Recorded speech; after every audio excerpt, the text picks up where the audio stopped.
Welcome to Summer Fashion Camp. Today our lesson is about Fashion Croquis with movements. Remember the boxes and the lines of the heads that we draw? So this time, from the 9 spaces that we have, or 10 lines, we're going to mark it. The head, the waist, the crotch and wrist at line number 5, at line number 7, the knees,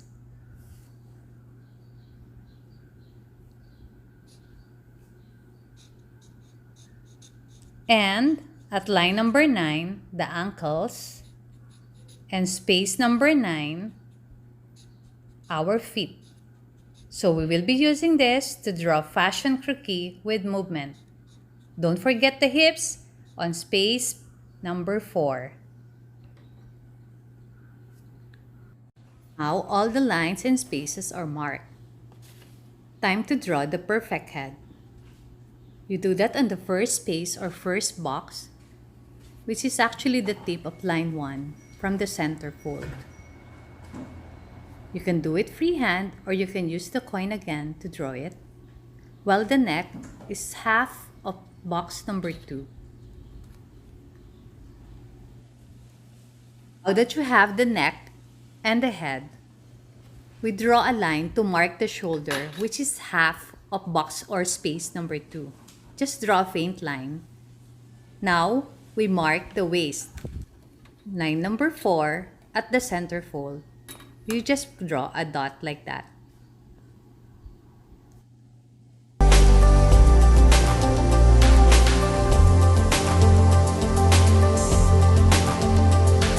Now it's time to draw the ankle and the movements. Let's start by going to the corner of the paper on the right side and mark 3 inches.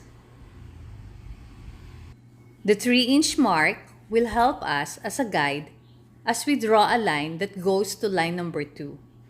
It will cross through your neck.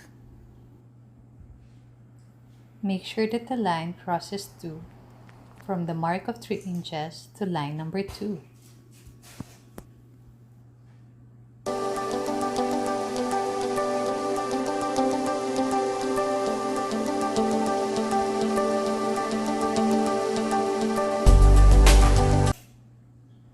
Now let's go back to mark of 3 inches where we draw a line towards line 2. Let's count 1, 2, 3, 4, the line of the waist or line 4. We mark the belly button and from there we draw the line angled to the 3 inches mark. Just draw a light line going up like that. The angle line that we draw from mark of 3 inches are actually our guide for our shoulders and our waist. So let's just mark it 3 inches.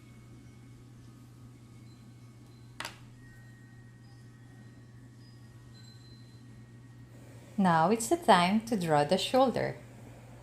Remember, 1 3/4. That's the width of our shoulder. So let's mark it using a ruler and pencil. 1 3/4 on the angled line that we draw from the corner. That's 1 3/4 inches.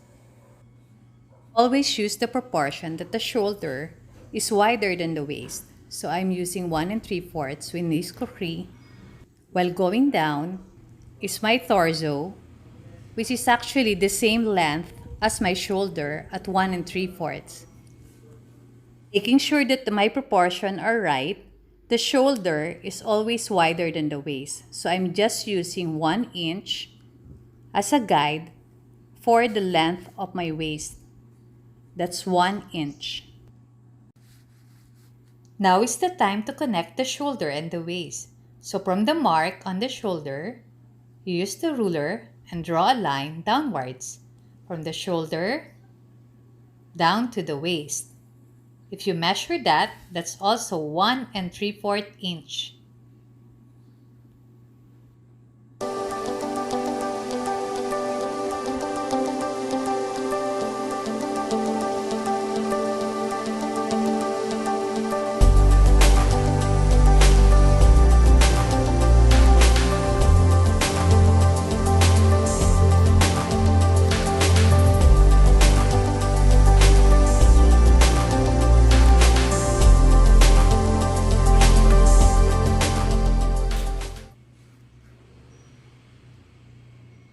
Now let's do that on the other side. So look for that line where we mark the shoulder on the right side, then draw downwards. It will be slightly higher than line number 4. Now time to reshape my head tilted to the left. So I'm using an eraser to do that. Also, I will also clean up the part of the neck as it will be angled with one shoulder slightly higher than the other. So this is how you do it with a fashion croquis with movements. Now let's do the hips.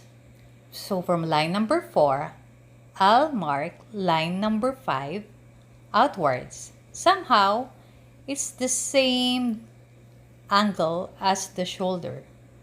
So same on the left side and the right side. I will be marking from the waist, but now it's slightly higher on the right side. So I'm putting that mark,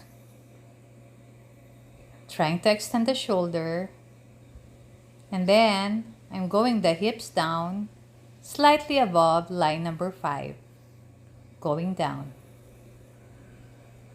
Now I have the torso. Now let's do the lower body. Count 1 to 5, go to line 5. At the center, draw a short line that will be my crotch. Count up to 7. That will be the mark for my knees. I will draw a small circle, followed by line number 9, where I will draw another small circle where the connection for the ankle is.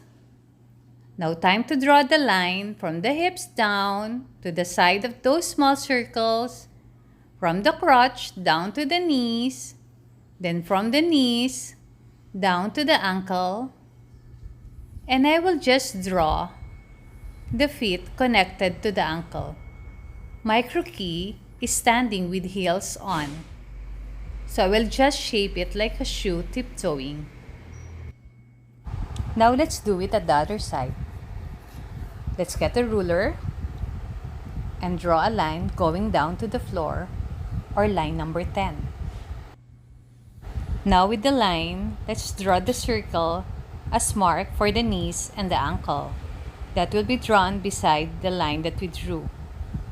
Then from the crotch, draw a line going down to the side of the circle, to the hips down, to the ankle, and then the feet.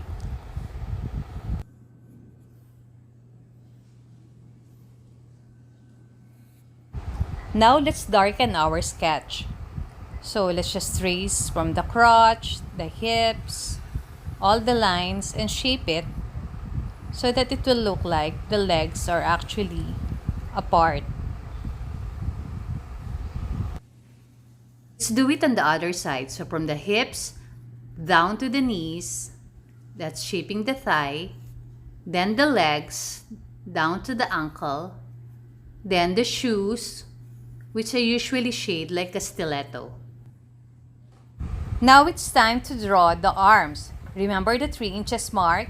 Look for that line that connects to the waist. We will draw a smaller circle slightly outwards, which will be our mark for connecting the shoulder to the elbow, then to the arms, then to the hands. So draw a line, connect that circle, going through that line, then slightly angle it down to the hips, and that is where you'll draw your hand.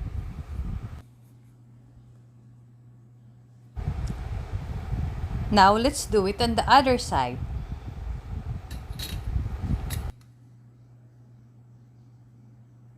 Given that the right shoulder is higher, the circle mark for the elbow should also be higher on the right side. Then like the left side, we will just connect this, the arms to the shoulder, or the shoulder downwards to the arms. Then going down to the elbow, and then the wrist and the hands. Let's shade it a bit, shape it like a hand with elbows a little pointed, And that's it. We have completed our fashion croquis, and all we need to do is shape it and shade it, and you can see that the fashion croquis has movements already as compared to our first lesson wherein the croquis is just standing straight.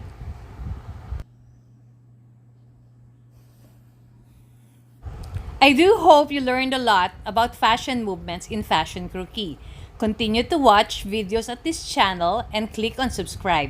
If you have questions, click on comments. Again, this is Mimi Lazaro of Bumblebee and Company, teaching you about fashion design and a lot of other things under the sun, including homemaking, gardening, lifestyle, and of course, Bumblebee and Company. Follow us on IG and Facebook in the comments below. Subscribe to this channel. Thanks!